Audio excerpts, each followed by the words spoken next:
Salió en video. A ver si se oye, yo no sé, estamos haciendo una prueba, Ok. Yo pensé que estaba grabando aquí este tablero y se iban a grabar jugando. No, después quizás. Está muy bueno, está muy bueno.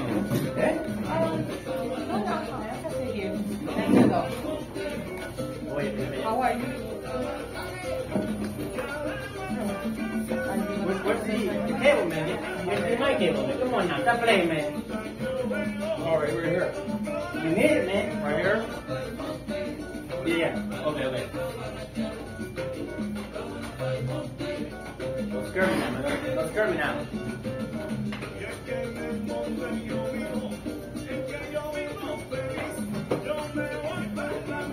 Ustedes son expertos. Usted es experto. ¿Cómo que? Experto. You are an expert. No.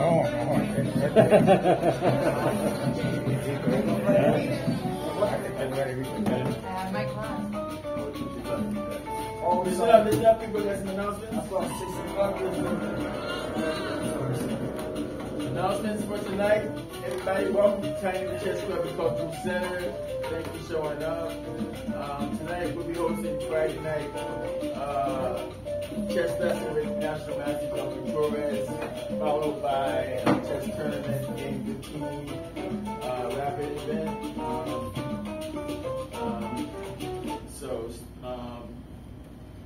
Prizes. I'll talk to you about that. I'll talk to you more about the tournament after he wraps up. So, thanks for showing up, guys, and enjoy the show.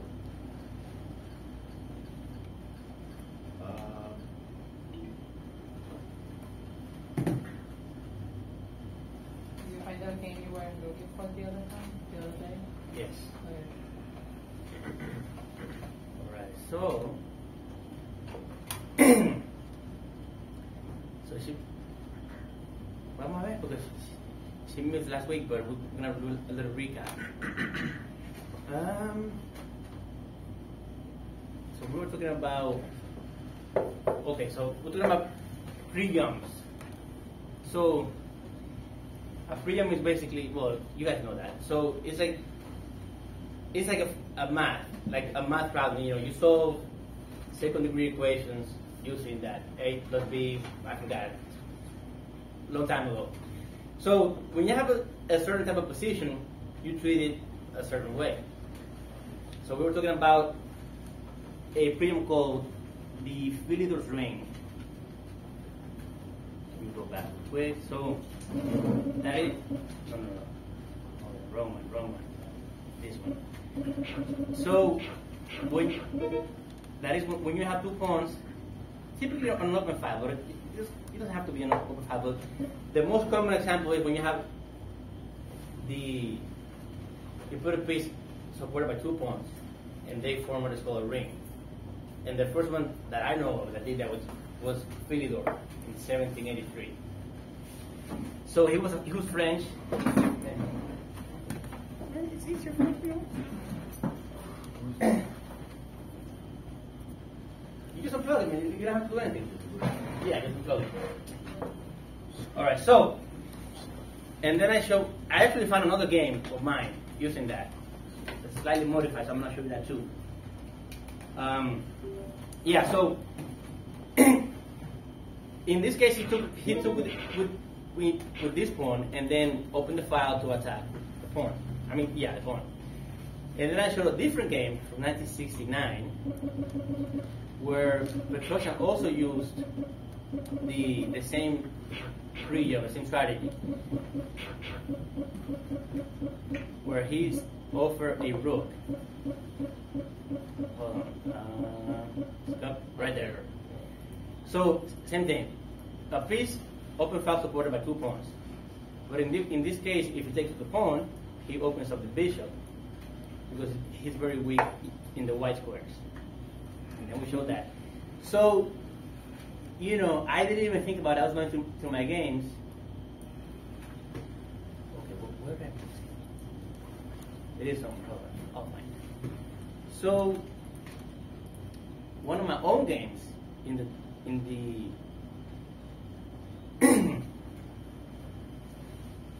yeah, in the title Tuesday. So I'm white in this game. So I'm playing this guy. He's from Argentina, Fidel Master. He's higher rated than me. No, because it's more white. Okay, so No, we're going to look at the same thing, but I was going to show What? you some strategy. How they White. I'm You playing see one white. time. Okay. So But to say, phew, that was a close one. part of my opening strategy is like I want to play Wow. as little lines as possible so I can get to a comfortable middle game, and I don't have to remember that many lines. So obviously, you guys know I played the English, right? So against E6, so two ways of avoiding the English is playing C6 and D5, right? Or like in the game, E6 and D5. In both cases, I'm gonna take a D5 and play the expense variation. And then I'm gonna play D4, and then knight F3, and depending on what he does, if he plays knight F6, I'm gonna go bishop D5. If he plays bishop F5, like now, I'm gonna play bishop F4. So you are not going to get a huge advantage like playing like this, but if you're gonna have a safe middle game with a slight advantage, so you're gonna be okay. So he played bishop D6, I took, then I played E6. And I played bishop d3. He took, I also took. He castled, and I castled. So the position is very similar. But because I'm white, I'm slightly better because I had the advantage of the first move. And also, okay, so another thing.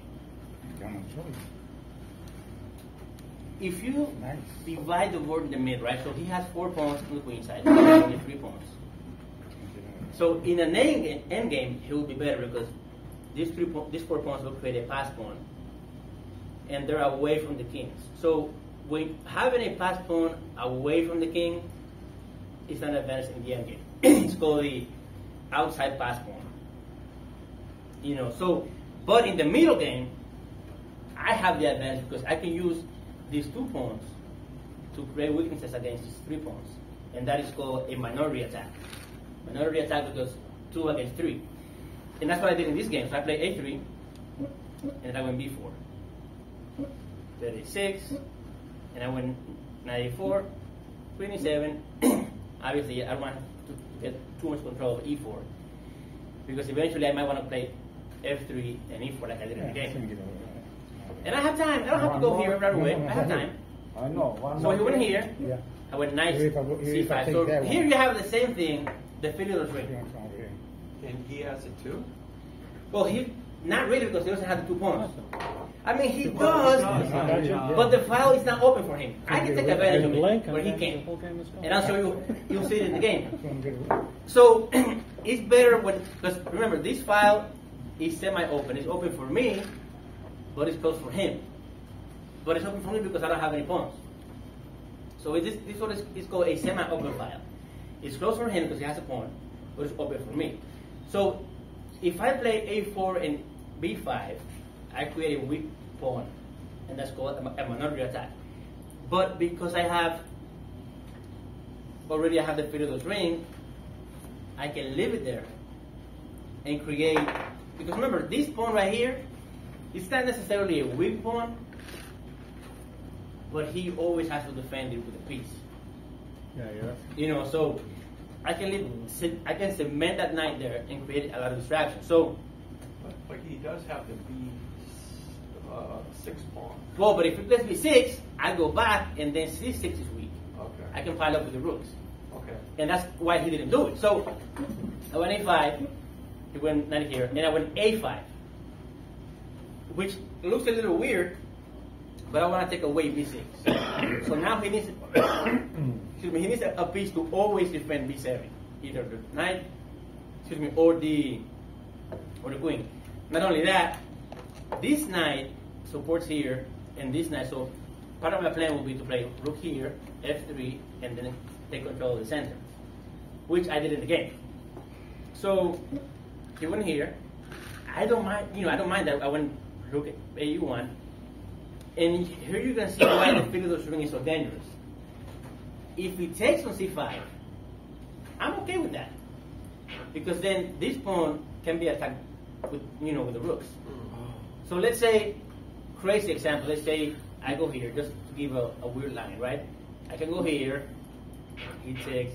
This would be the wrong way to defend that pawn. The right way would be to play rook here and then rook c7. And I'll show you why, because I can go rook here, then bring my rook over, and just a weird move. Let's go king here. I can go here, queen here, and then I can take on a6. So he has to always watch for the pin.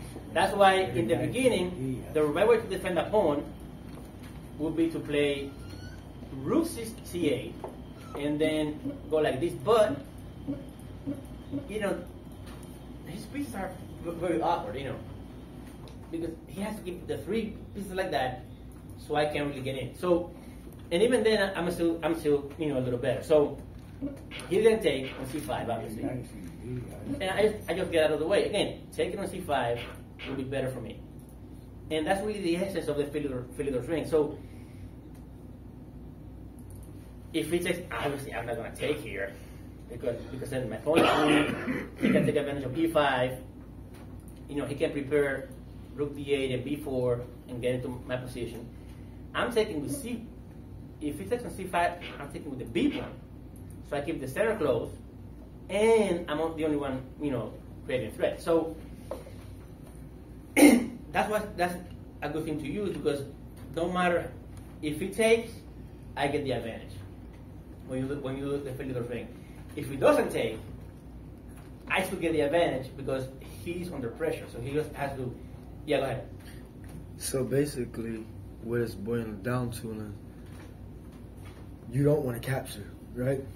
If you're the other guy, Right. but if you can do the Philidor's ring, you should. Right. So you see, so what I was talking about before, I played f3 and then e4. So at this point, I'm already better. I have the pawn on a5, which gives me a space advantage, and now I have 2 pawns in the center. What if he play knight c5, knight b5? Well, To put the pressure on d4. he did that, but To put the pressure on e4. on d4. Huh? You mean on e4? Or you Yes, mean this one or this one? No, play b5, knight b5. Yeah, then And put the pressure on. he did that, and then I can play rook d1, and remember I can create a pass pawn. Yeah, that's what I'm talking about. Yeah, He and- can double his rooks on a e line too. No, he did that, but remember, my knight on c5 is better than his knight. Really Because that, but I'm controlling. you have to look for a chances, Yeah, and he did that. So look, he played here, what you said, Mhm. and I played rook d1. Okay. Then he's attacking my pawn again, but I just double because my knight here covers the pawn. Now I'm going to create a pass pawn. He played h6, making a little escape for the king. Not always a bad idea. I mean, always a good idea to, just in case, back rank mate. So I played d5. So that's another thing. When I play d5, I don't know if that pawn is going to get to queen. But he has to divert his resources to defend against the pawn. Remember, so this knight is doing great work. Yeah. I'm touching on b7, and I'm also defending the pawn if it gets to d7, and that's what I actually did. Again, I'm not taking with the rook. No. Go ahead.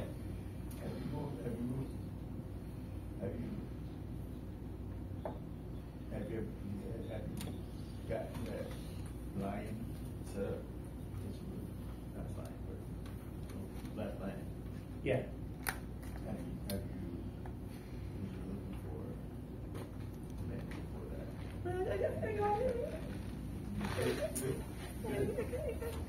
So you know both sides. Yeah. So again, I want to play a pass. So now look it. So I have a space advantage. My knight is better than his knight. So that's an interesting question. So now, why do you think my knight is better than his knight? Well, hold on, man. Come on, man. Or you are over the line, the middle line. That's a good point. What else? I forgot my question already. You're in enemy territory. Good Yeah. outpost. Because you're more center. That's a good point. you can go to. What do you think, Jack? I mean, yeah, I think it's just more sad. What do you think? Oh. Man, say something, man. Don't tell me what they said. You gotta say something, man. Well, the only move I think makes sense for black is the knight d6, but it's not really good. Well, he should have played that because remember that's what Ninja should say. The best piece to blockade. I wasn't even gonna say that, but now that's a great answer. The best piece to block a pass pawn is the knight.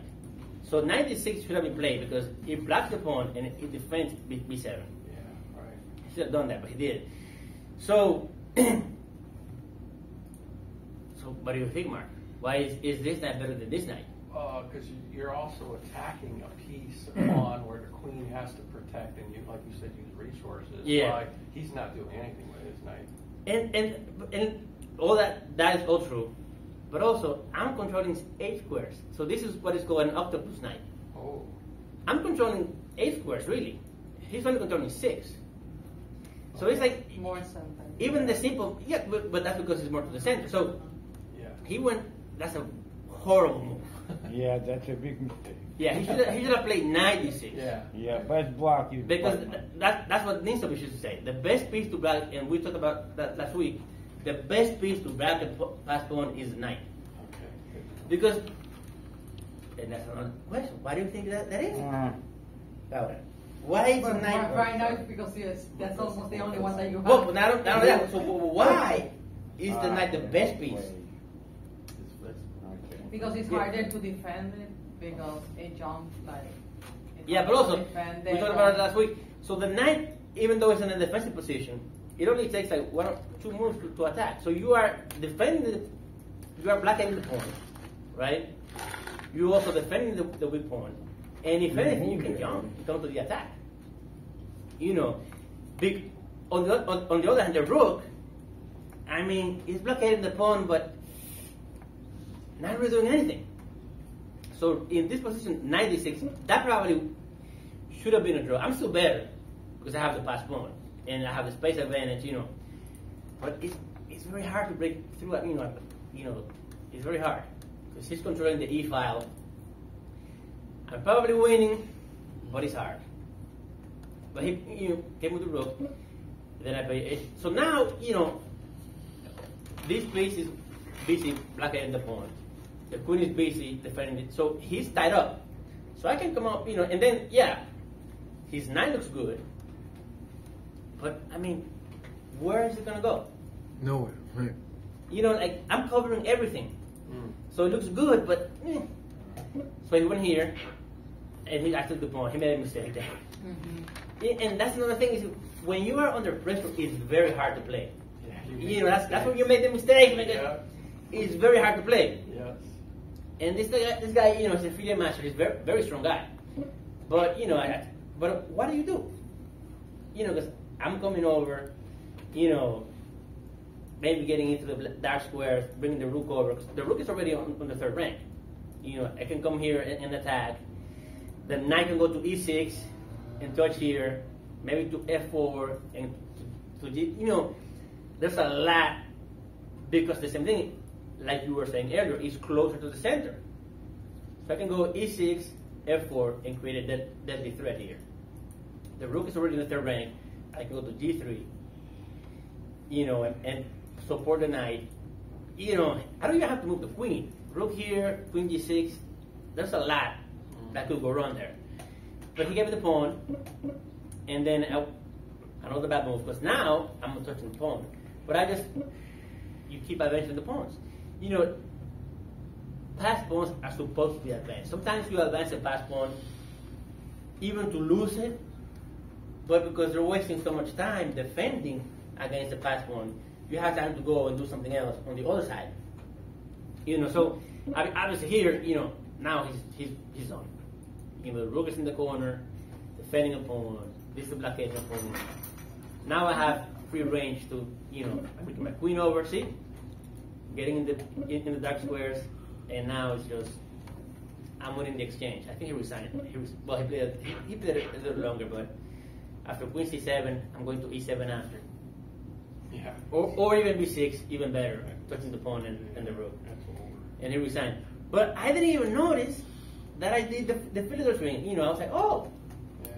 You know, and again, he had the chance to take on c5 now, and he didn't do it. Because, you know, you take on c5, you know, you're going to be condemned to defend this pawn. So, you know, you will be, and that's the thing, like, all the games, that doesn't work in all the games, but if you're playing like this is kind of a positional, you know, opening. I'm stacking up the advantages, you know what I mean? Like, I have a space advantage, because these pawns give me a space advantage. Now I have control of the open file. Now I'm going to put pressure on the weak pawn. So I'm just stacking advantage over advantage, and before, you know, that's why he made that mistake. It's very hard because your position is awful, you know, you're only defending. You know, here, he should really, he didn't do it, but one of the ways you can play with black is you have to prepare f5 and f4. You have to prepare, you know, and try and play on the king side, you know, bring your rooks over, you know. But, you know, he didn't do it. So I want to show you also a game. I think we were here for that. So another one of the pre-jumps that we were talking about happened in this game. I lost this game, but I'm going to show you the part that I want to show. So here, this is called hanging pawns. So if you have the hanging pawns, you have to try to advance it with an advance. Because let's say you play d4, you open up this bishop. You have to try to prepare something to attack me, right? If I'm fighting against the pawns, I have to try and blockade the pawns and play either e4 or b4 to try and weaken them. So here I play b4. You know, and that's the way to play. I fumbled the game, and so you know, and it was so you play c4, and by playing c4, now the pawns don't control the dark squares. So the dark squares are very weak now, and I can use my bishops, my knights to play, you know, in there. So I misplayed the position later in the game, and I lost it. But Capablanca here didn't do that. You know, so he was black, and that's also in that book, Chess Masters Trade Secrets. It's what is called a pre-jump. So every time you see, you should get this book. So every time you see, that's my own copy. So, you know, so that's why I was talking about the exact math. You know, if you see, you have two pawns together, all right. you can put a piece there. You know, it's like solving a math problem. You know, differential equations are solved this way. You know, algebra, whatever, is solved this way. It's the same formula for this type of, you know, situation. So when you have hanging pawns, now you know what the guy can do. You know, he can try and You're giving everything away. You don't want to get to advance them, because you have to advance. But it's different when the guy makes you advance them, or when you advance them to your benefit. Like Capablanca did. You can keep it. You know, and You want something better. it wasn't 100% clean, but he saw everything. So it's hard to, you know, but it's still a great example. He was black. You are good. You know, the Queen's Gambit decline. You know, b6. This is called the orthodox defense. It's b5. It's the pawn. That is an old line, but it's very interesting because he wants to play bishop a6 to create weaknesses in the white squares. Oh, it is amazing. A lot of the times that works. Play bishop b7, bishop a6, black a2, and then c5. But remember, anyway, I play here. even though that works, It doesn't matter, right? Of course. white spend a lot of time Bishop kills everything. playing queen a6 and then taking it, and then the bishop. So That's why you're going to take that. That's why I don't want. Capablanca was able to take control of the center because he moved the queen twice and he hasn't castled yet. Huh? So No, let me take- that is kind of why it worked better for him. So he took a c5. This one is weak. If we get to an angle, you know, it's kind of, you know, kind of the same thing that we were talking about the Philidor's ring. If I would have gone to the angle with that guy, he can create a pass pawn on that side. So you have to create some sort of attack if you have the pawns.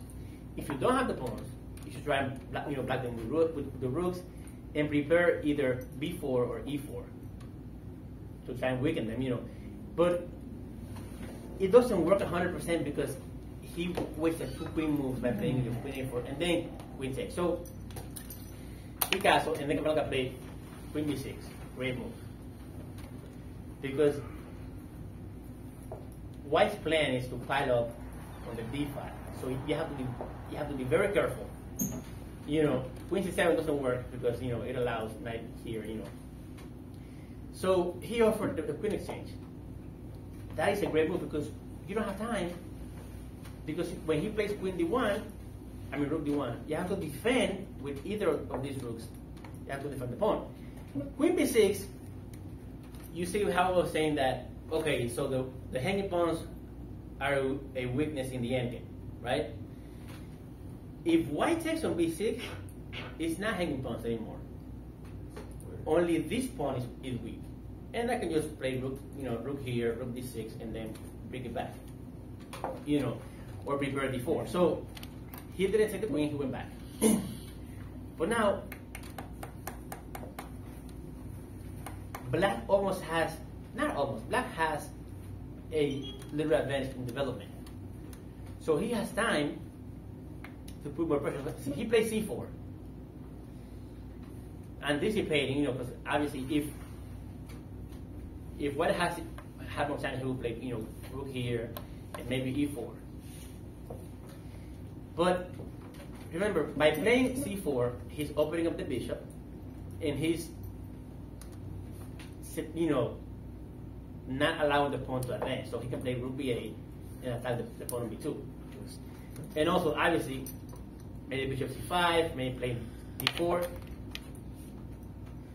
Obviously, this is better than d4. Well, d4 doesn't work because I will be touching the bishop, But you want to play, and actually I learned that from Capablanca. You want to play, if you have a bishop, you want to put the pawns on the opposite color of the bishop because you want to play in the color, of your bishop.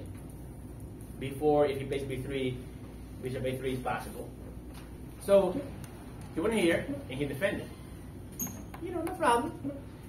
He went. This looks threatening, but he doesn't have time because he went, bishop b4. Now this, you could try and do that, but the queen has to go to g4 and the knight covers that. So there's not really, a threat. He should have been trying to double on the d file. But, now he played b3. It looks pretty equal, but Capablanca has in everything. This is one of the best games ever, because and you'll see why. So he supported the pawn, and as you can see, he's very weak on the dark squares. But he supported the pawns, and he took on c4. I don't know if he should have waited, and not take right now.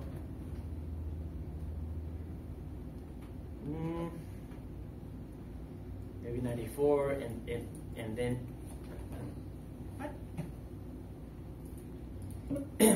Because you're gonna maybe play knight c4, c2 if you can, and try and double. But he took a c4, and now the same thing that happened in my game. Now this pawn is not super strong, but it is a pass pawn. You have to be careful, And now the center completely opened up. There's no pawn on d5 anymore for white to pile on to. And then I have a pass pawn. And I also have a bishop in a semi-open position. I have a bishop where a lot of the dark squares are available.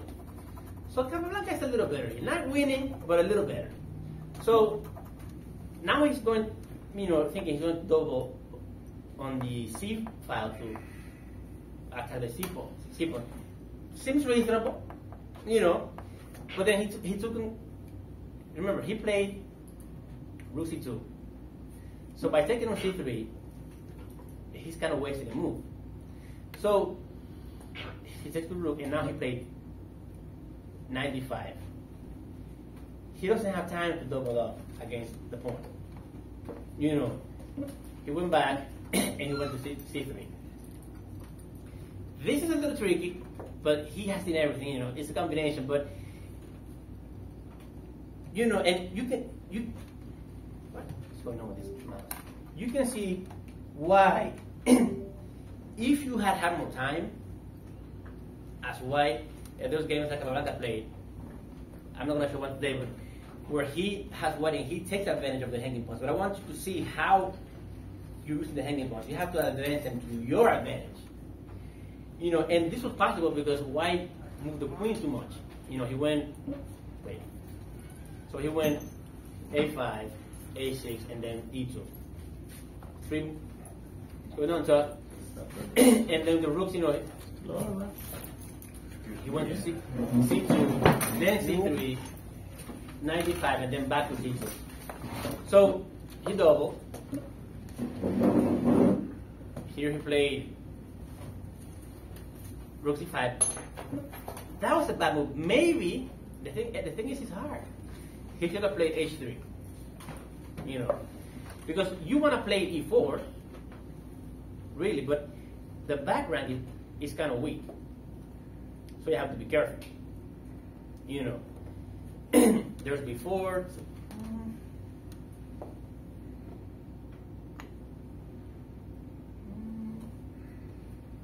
Yeah, I think if that's before, yeah, you know, well, that doesn't work because you have to take on C3 first, and then you win the piece. So you went to B3, go C6. You know, it looks like Capablanca doesn't have anything, but he does. So he went rook C7, he attacked, went back to C5, and so here he took on C3. So and it looks like white is okay, but is it though? What do you think, Laura? It's confusing because they have the same amount. Well, white has one more pawn than the other one. So, wow. So if you were black, what would you play? I would Queen. I would play queen check. Yeah. Queen check. The queen's got a block, and then you're going to lose the queen with the Yep. rook. I'm going queen check, and then I'm putting my rook down. Wow, yeah. Okay, Big but trouble. then what about rook C8? Ooh. Whoa. Maybe there's some coffee, so think about it a little longer. Whoa, that was work. That was That's very good. instructive. Think about it. There's some coffee. What do you think That about was it? good. I didn't see that one. Man, I'm telling you, man, you gotta watch out for That's the why you the man, baby. You That's gotta why watch out you for the the man, baby. That's why you the man, baby. That's how you see it. No, hold on. Keep looking at it.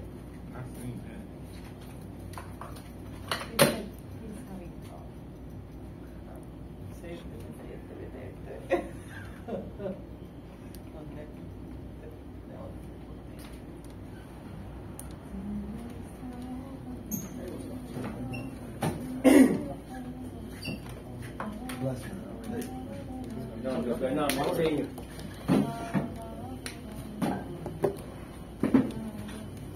What do you think, Jack? Queen B2. That's the one, good job. So Capablanca had seen it before he had already seen that. He played Queen B2. That's the move. That's why he sacrificed the pawn. And white has to resign. Because he wasted too much time with the queen, then with the rooks, then with the knight. Queen B2, that's the move, man. Go back. I missed it. I missed it. Queen B2. It's only one move. How is queen B2 is the move? Because What? if they exchange, you have checkmate. That's it. Ooh. I mean, there's no difference against Queen B2. Wow. So he used, you know, the hanging pawns to create a lot of threats and make him waste time, and then he sacrificed the pawn. But obviously he has seen this, you know, because, you know, he was crazy. Wow. So he has seen, He was crazy. he has seen that. Capablanca, you know, Capablanca. Actually, hold on. That's the guy right here. You know, my favorite player. You know, so That's the Matrix. Like that was a crazy move. That was a crazy move. Whoa. so I didn't see that. it's very hard to see. You know, Whoa. I didn't see it either. Ouch. He thought he like you said, he said, okay, I'm okay. Yeah, that was magic. So he was like, okay, you know, I'm safe. I'm gonna have time to play, H3. But then he played, and the crazy thing is, because there's a story behind this game. He left on time to go see the opera and stuff because he was in Spain. And this guy that he played, he was a grandmaster too. He didn't want Capablanca to play in the tournament because he was too young. That was in 1911. Wow. And he ended up beating him like that. Wow. So That's amazing. That's a crazy game. Wow. Crazy game. You know, so but another thing. Okay, so questions about this game. We'll find that, you get those tactics back. You know. Queen B2, I was like, whoa, oh my god. I saw that, man. I had a heart attack when I first saw this game a long time ago. So this game is actually in the book. So here's another instance of the Philidor ring. This game was played in 1905. So you see them playing the London system. It's a very safe opening. You know, 9b2, if you're white, it's a very, very safe opening. The exchange. You know, this is important, but I want to show you. So, b4 is a great move. But remember, I have a white bishop controlling the white square, right? So I want to use the pawn to control the black square. So he went here, knight b3, he took, and then knight c5. Again, the Philidor's ring right here again. You're gonna see the Philidor's ring everywhere now. And kind of similar to my game, it's called the Philidor's ring.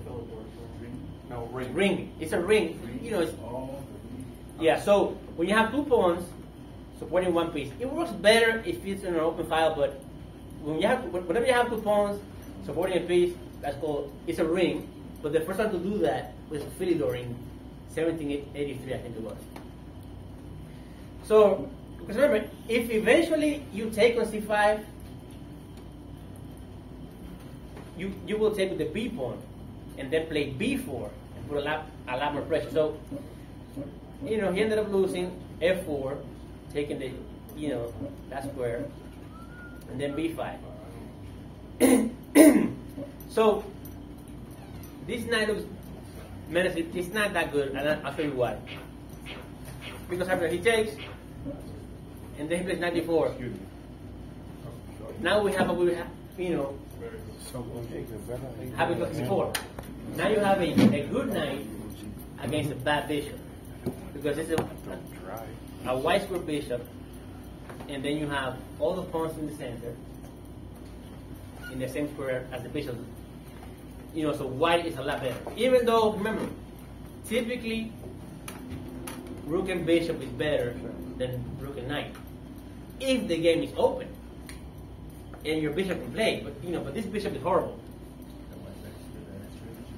Yes, yeah. So, and not only that, this pawn is weak, and this pawn is weak. So, this pawn can be attacked by playing rook a6, and obviously this one is already attacked by the rook on e1. So you have to always be defending those pieces, and that's what happened in the game. White didn't play the best moves, but he's still, and now he's going to e5. It's just horrible. He could have played better. He should have brought the king to the center faster, to avoid that move. But it's very hard now. And then d5, and then he ended up winning that that endgame. So that's called the Philidor's ring. Questions so far? What do you think, Jack? What do you think, Pat? Man, you gotta talk, man. Come on now. We don't charge extra for talking. What do you think now? Because I know you weren't here last week, so you can ask questions.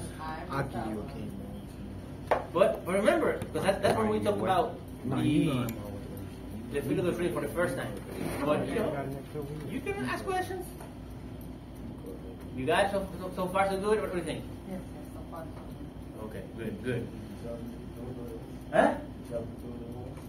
What? Yeah, man. French. The first unofficial, because we move unofficial, world chess champion, Andrei Filidor. Yeah, he used to wear those wigs. It was in the 1700s, But he also wrote a book, But, and obviously the Filidor defense that I played, he came up with that too. So, yeah, we have time for one more. So this, even though, okay, so this is another freedom too. And it's kind of what I play. But, yeah, go ahead. Huh? No. I'm going to show the minority attack again. So this also was played by Petrosian. This is called the modern defense. It's not as bad as it looks. It's an interesting difference, Yeah. So he kind of transposed into a third, but he played d5 now to kind of change the character of the position. He took d5, and now it's a different thing. Now it's like a weird version of this. King is Indian without the pawn on c4. So black is okay. Play bishop f5. Very safe development. But if you see, the c file is open, and then you have 3 pawns against 4 pawns in my game. Bishop f4, rook c8. You have to put the, it looks very simple when they do it, but you have to put the rooks in the open file. So that's where they play. The bishops go in the open diagonal, rooks go in the open file. Bishop d3. He took the bishop on d3 and then played d6. Okay, so this is very instructive. So now that you exchange the bishop, you don't have a white bishop anymore. You can put the pawns because you don't have a white bishop anymore. So now, and Capablanca used to also say that you have to put the pawn, if you have a bishop, right? It doesn't matter if your opponent has a bishop or not. If you have a bishop, you have to put the pawns on the opposite square of the bishop because... Say that again? So if you have a bishop, whether your opponent has a bishop of the same color or not, okay, you should put your pawns in the opposite color of your bishop. Okay. And then what you think about it is true because the pawns on the white squares obviously control the white squares, but then the bishop is going to come out and control the dark squares. So you dominate more squares on the board. It's very simple, but people forget. I forget sometimes to do that. You have to do that. So, but in this game is very instructive because right after he doesn't have the bishop anymore, then he does it. I don't have a bishop anymore. White light squares. Now I'm going to, put my pawns in dark squares. So queen b6, great move. Touching on b2. He took a b7, took the pawn. Oh, let me see if we get close. He played bishop c1. So you see how awkward already in this position. White position is very awkward. You don't want to play b3 because then the light squares will be very weak. I want to ask you one question, Master. Yeah. So if we go back to that initial position, when we evaluate that position, when we looking for the next best move, so just say either whether we playing black or white. Yeah. What are we looking at to determine what's the best move? How do we know what's the best move in any given position? You know what I'm saying? Well, it depends. So that's a great point. And I'm gonna so to answer the question, I'm gonna go back to my game. Okay. Because even though you have an ending, right? So in this game I played before, right? You don't necessarily have to play before. So in this position of the exchange variation of the Queen's Gambit, right? You have two main plans. You can either play b4 like I did, Or you can play rook a1, knight here, f3, and e4 right away. Okay. Or you can do what I did and try and do a minority attack. There is no right way, really, I got 100%. you. Both plays are good, but a lot of it has to do with your style of play. Okay. If you're more the aggressive type, you're gonna go right away rook a1 probably. Okay. If you're more the positional type, you're gonna go b4 and try to do what I did, So in this game, you can try and play rook c4 and try and double in the c file right away, or you can play what he ended up playing in the game. Because the thing is, look, after taking on d7 with the knight, White's game is a little awkward already. You have to defend the pawn, right? But you can't go rook b1 because I take your pawn. If you go b3, you have to create a lot of weaknesses in the white squares. I mean the black squares. So you have to go bishop c1. You have to undevelop a piece to defend a pawn. So white is a lot better. So here, definitely, rook c4 is interesting. Rook c6 is also interesting. Because I don't want to go rook c4 right away, because then b3 kind of works now. Because then the bishop is going to go to b2. So you can do rook c6 and then double the c file. But what do you think Black played? Black played a great move.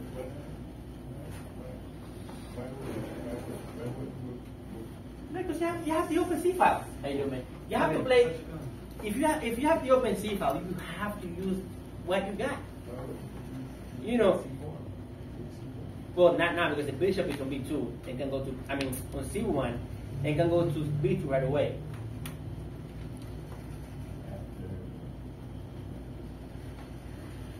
Well, not really. You have to play 92, because if you go b3 right away, I take the pawn on d4. So you have to play 92, and then you play c3 and kind of defend, So it could work, but it doesn't. It's not as good as the plan that he chose. Wait a minute.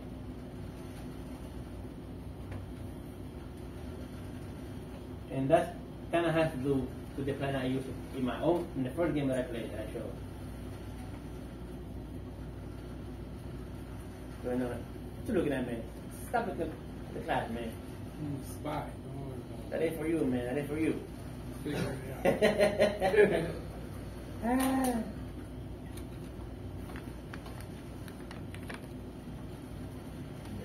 what do you think, Marco?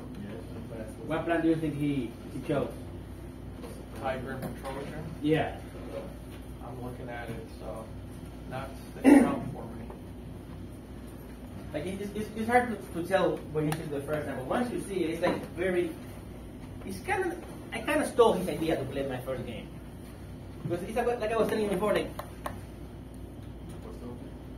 man, it started as a matter of defense, but the pawn structure changed. This resembles more like a closed Braunfeld almost, because you have kind of a card back structure a little bit. So the opening is not that important right now. The position is, I have the open C file. You have 2 pawns against 3 pawns. Well, 4 really. 4 on the queen side against 2. So what do you think remember what I did in my game? Oh, you're gonna get that knight. Yeah. Well, but remember, you have to move the B pawn. You need the B pawn to go to B5. Okay. So he played queen C6. And it's so simple. Now, because I'm controlling the C file. This pawn is weak. Yeah, the minority. You know what I mean? Yeah. Once you see it, it's so. That's a plus point. The first time I saw this game, I was like, what? Because it's so. Once you see it, it's so simple. It's like, and a lot of the times when you have on the queen side, 4 pawns against 3, a lot of the times you can do the minority attack. Because even if you defend against it as white, you're gonna end up with a weak pawn on c3 probably. And if you're black, it's gonna be on c6. So he played here, b5. I mean, that was a horrible move. He should have tried to at least fight against, but queen h3, horrible move. So I'll go b5 without even going a6. He went a3, and then a5. So already, Developing the ring. black is, you can use the ring, you can go b4. He went rook here. Okay. He went, but you can use the ring, and okay, so silly example, but I just want you to see the idea, right? Yeah. So, well, here doesn't work 100%, but just so you know. So if I go here, in here, here, and you get out of the way, I can just take on a3. So that also happens a lot in this type of position. If you take the pawn, I just want a pawn. Knight falls, yeah. So that happens a lot with the knight on f3. You put a knight on f4 and take on h3.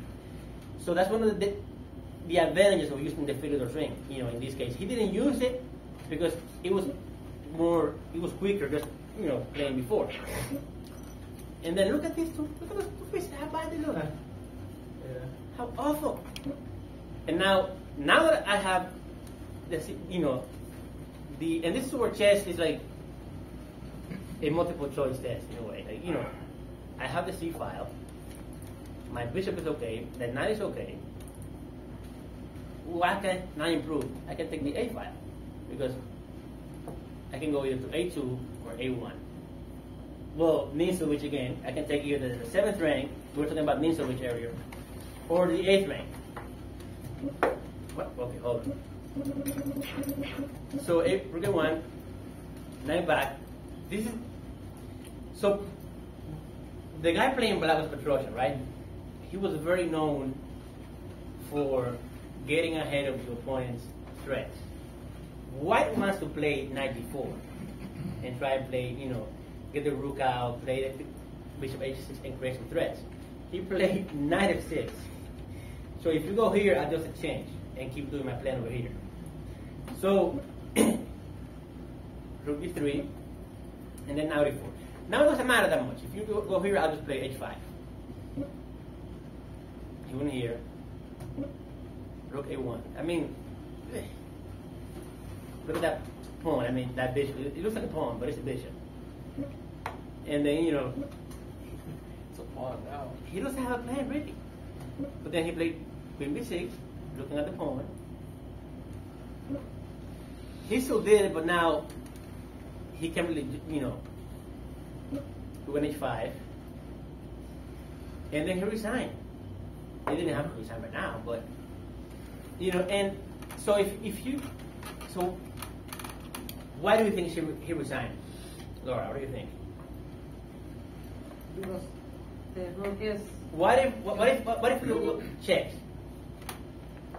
Well, you take the. Yeah.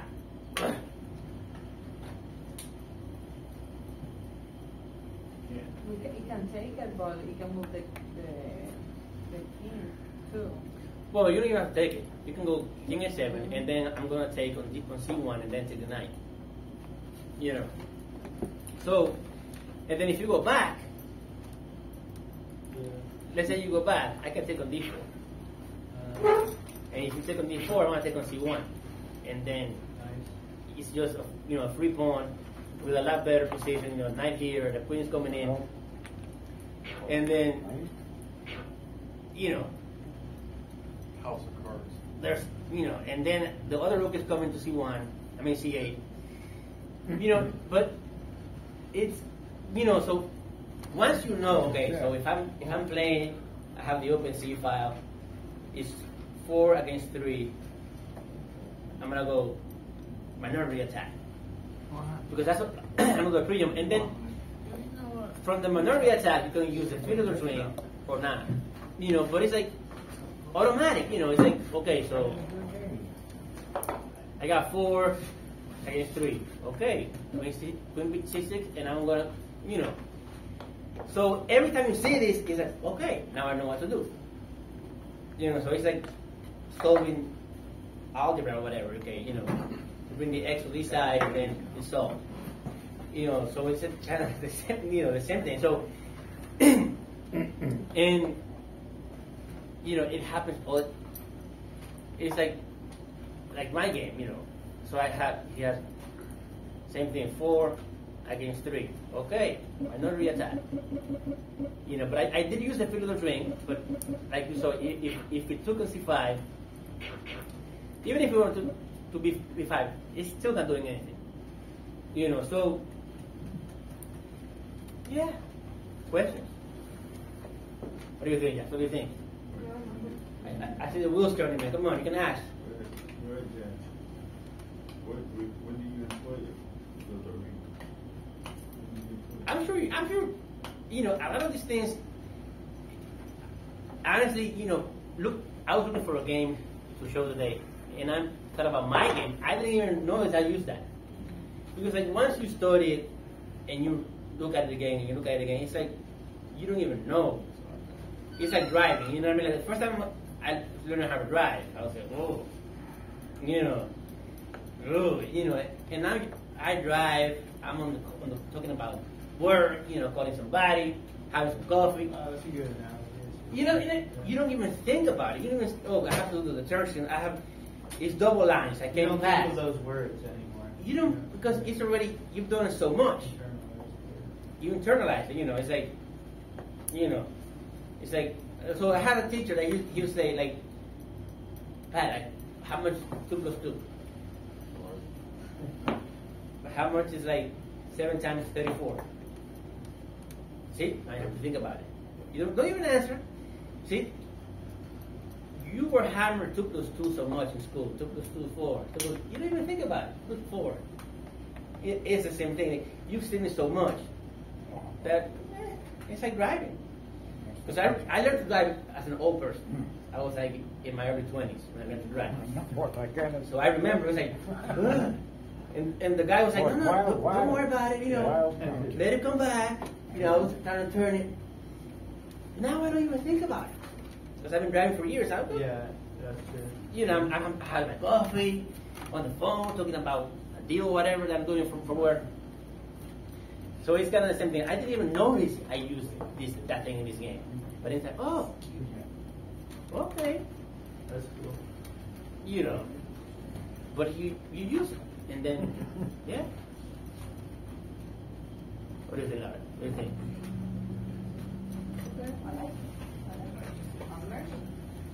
It's a practice, but now you know every time you have, and the thing is, you don't have to do the minority attack. You don't have to. It's more. That's more. Fisher used to make fun of that. He would call it pushing wood. Because it's a slow way of playing, but it's a safe way of playing. You know, it's like every time you have 4. But remember, the closer you get to the end game, if you don't do it right, you're gonna be worse. Because they can create a pass pawn. Because if you have 4 against 3, you gotta make sure you do it right. You know. But in the middle game, you're okay. Just make sure you know you put pressure in. You know. So because okay, so I know we have to do the sermon soon, but it doesn't have to do with the class. But I'm gonna say it anyway. So ideally, right? I want to play Rook B1, A4, and B5 to create. If it takes on B5, then D5 is weak. If it doesn't, and I step on C6, then C6 is weak. Like that's really the idea behind the minority attack. But he cannot prevent that because he's overprotecting B5 with the 2 pawns and the knight. So when that happens, then you can switch to the Fiddler's Ring. Because okay, he covered that part, but that now I can do knight A4 and then knight C5. So that's like the plan B. If they defend well against A4 or B5, you know, like this whole thing, then you can switch to this plan. And then I'm not going to go B5. I'm going to go A5. And then this knight is going to bother them. And again, he had the chance to take it multiple times. He didn't do it. Because if he did, if you know, we saw this already. But if he did, then Oh. he's gonna stall for the whole game. No, don't worry. Yeah. Got to check in between. And Not so easy. all right. I So know that's all right. tournament. Oh, there's a yeah, tournament. guys. Hold on. Gonna play?